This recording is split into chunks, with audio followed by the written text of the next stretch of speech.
Madame Louisa Hannoun, l'une des femmes politiques les plus emblématiques, leader politique, la leader du Parti des travailleurs algériens, a animé une conférence de presse hier pour nous résumer ce qu'elle a dit, que la teneur, le contenu de ces échanges et de ces discussions qui ont duré 4 heures avec Abdelmajid Tebboune. Écoutez très bien, c'est le passage à mon avis le plus important de la conférence de presse de Louisa Hannoun hier. بدا لي غاضب من مسألة الأرقام والمعطيات الغير حقيقية والمغلوطة اللي تسلم له أنه المصادر نتاعها غير موثوقة. Et donc, elle retranscrit ce que Abdelmajid Tebboune lui a dit textuellement, qu'il était en colère, qu'il était très déçu parce que il a compris ou il s'est aperçu qu'on lui avait communiqué de fausses informations, de fausses données. Donc l'ikdeb, c'est l'entourage de Tebboune. Abdelmajid Tebboune, il est en colère. Allahu Akbar, je sais pas quoi dire. 5 ans plus tard, il a compris que son entourage lui fournissait des informations qui sont fausses. Dans ce cas-là, il faut faire le ménage, monsieur Tebboune. Et si Louisa Hannoun avait fait cette conférence de presse et que Tebboune l'a autorisé, dans ce cas-là, mais qu'est-ce qu'il attend Tebboune pour nettoyer son entourage? Il faut faire une purge, il faut changer les conseillers, il faut changer le directeur de cabinet. Hier, le vendredi 28 novembre 2025, Madame Louisa Hannoun, l'une des femmes politiques les plus emblématiques, leader politique, parce que Louisa Hannoun, elle anime la scène politique algérienne depuis pratiquement plus de 30 ans, depuis une trentaine d'années. Depuis une trentaine d'années, Louisa Hannoun, quand même, qu'on le veuille ou non, qu'on l'aime ou qu'on ne l'aime pas, qu'on l'apprécie ou qu'on la déteste, on ne peut que reconnaître qu'elle est une figure politique importante depuis au moins une trentaine d'années en Algérie. La leader du Parti des travailleurs algériens a animé une conférence de presse hier à Alger au siège de son parti pour nous résumer ce qu'elle a dit, que la teneur, le contenu de ces échanges et de ces discussions qui ont duré 4 heures avec Abdelmajid Tebboune. Lorsqu'elle a été reçue pendant la semaine qui vient de s'écouler, pendant 4 heures, elle a été reçue par Abdelmajid Tebboune au palais présidentiel d'Al Mouradia, et Louisa Hannoun a assuré lors de sa conférence de presse qu'elle a parlé avec Tebboune de tout ce qui concerne la situation économique, diplomatique et politique interne et externe de l'Algérie, qu'il n'y ait pas eu de tabou, il n'y a pas eu de non-dit, il n'y a pas eu de censure, il n'y a pas eu d'autocensure, voilà. Et selon elle, ça s'est passé dans le respect, dans l'écoute. Enfin, Louisa Hannoun nous a décrit un Abdelmajid Tebboune parfait. C'est vraiment le bon président, bienveillant, patriote, qui s'inquiète pour l'intérêt général de son pays, qui travaille beaucoup. D'ailleurs, il travaille tellement beaucoup qu'il a trouvé le temps de lui consacrer 4 heures. 4 heures de discussion. Ça, est-ce qu'un président de la République, est-ce qu'il est normal, est-ce qu'il est rationnel, est-ce qu'il est raisonnable de la part d'un président de la République de consacrer 4 heures de sa journée à une discussion avec une personnalité politique de son pays, alors qu'il y a des urgences, des priorités, et que l'Algérie connaît des problématiques ou subit des problèmes, affronte ou fait face à des problématiques de développement et de sécurité extrêmement importantes et tendues? On va se poser la question tout à l'heure et on va expliquer pourquoi c'est anormal.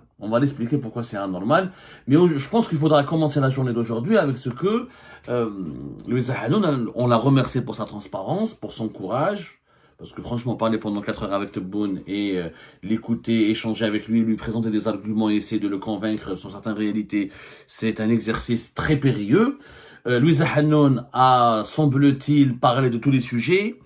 Question des libertés publiques et individuelles, question des libertés économiques, la question des intérêts diplomatiques et des relations extérieures de l'Algérie à l'étranger, et la question de la gouvernance du pays. Justement, j'aimerais vous montrer un extrait vidéo de la conférence de presse qui a duré pratiquement 1 heure de Louisa Hannoun, où elle révèle des anecdotes, quelques anecdotes qui ont été confiées par Abdelmajid Tebboune. Écoutez très bien, c'est le passage, à mon avis, le plus important et le plus intéressant de la conférence de presse de Louisa Hannoun hier.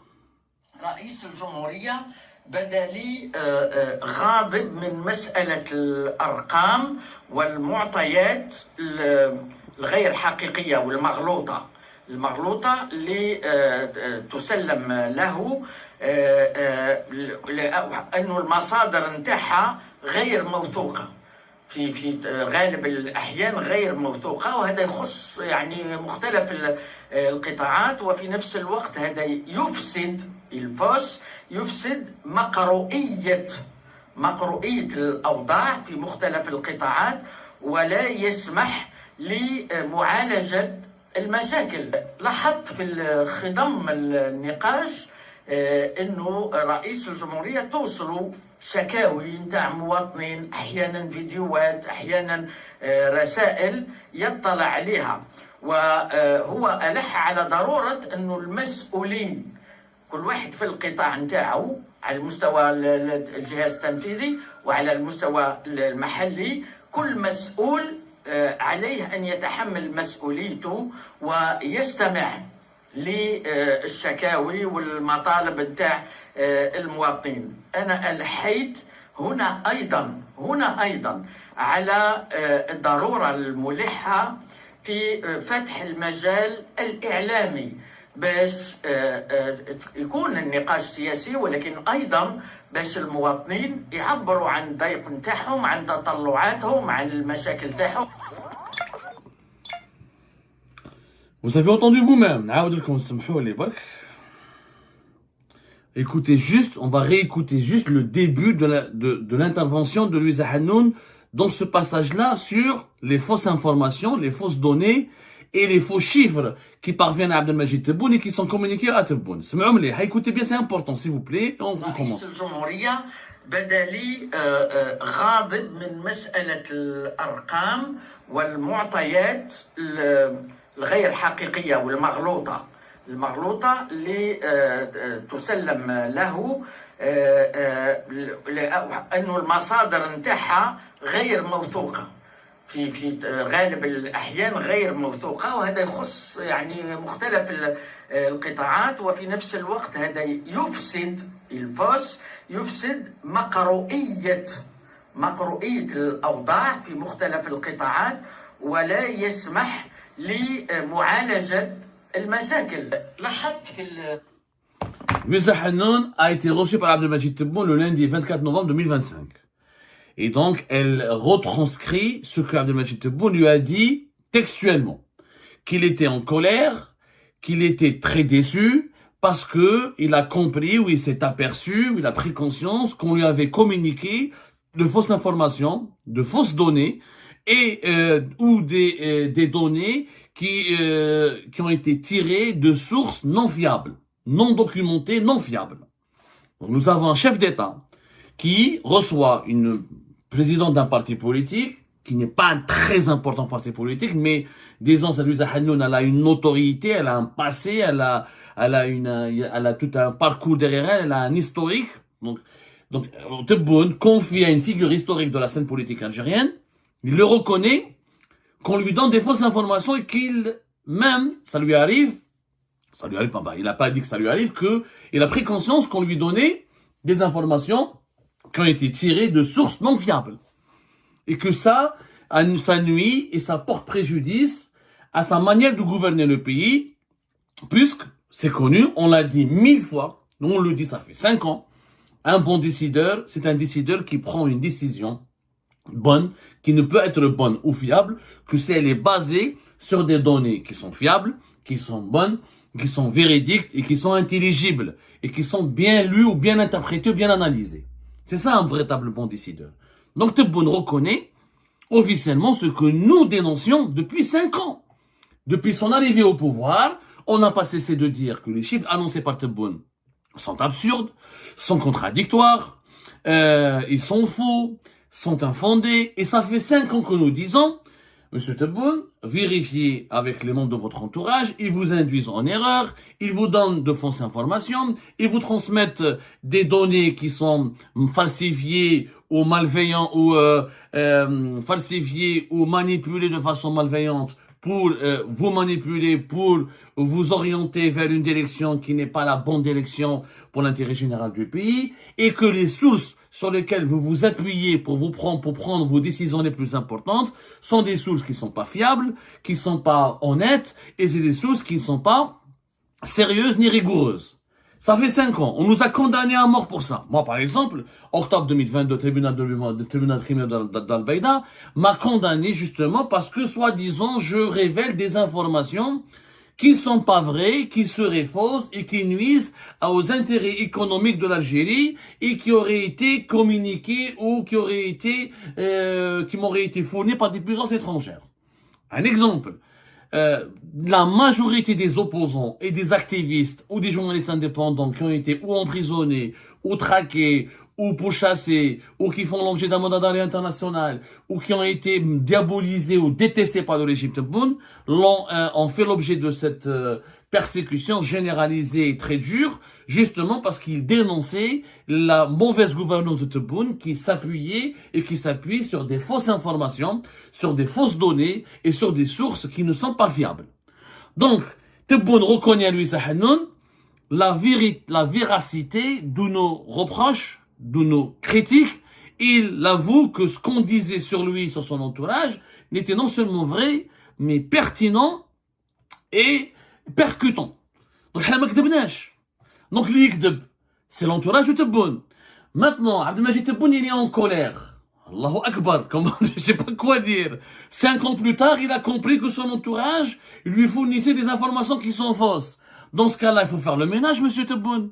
Ça fait 5 ans que vous gouvernez le pays et vous le reconnaissez vous-même à Louisa Hannoun. Et si Louisa Hannoun avait fait cette conférence de presse et que Tebboune l'a autorisé, si Louisa Hannoun a eu le courage, la lucidité et l'honnêteté de rapporter fidèlement ce que Tebboune lui avait dit, c'est que Tebboune lui avait donné son feu vert et sa bénédiction, sinon elle risque d'aller en prison, d'être emprisonnée, elle risque de rejoindre la longue liste des détenus politiques et des détenus d'opinion en Algérie.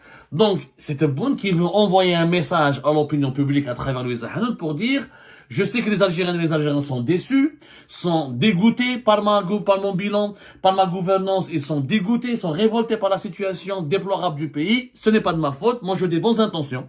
Mais je n'ai pas des bonnes informations. On me donne des fausses informations. Ya Habibi, tu as des fausses informations. Dans ce cas-là, mais qu'est-ce qu'il attend Tebboune pour nettoyer son entourage?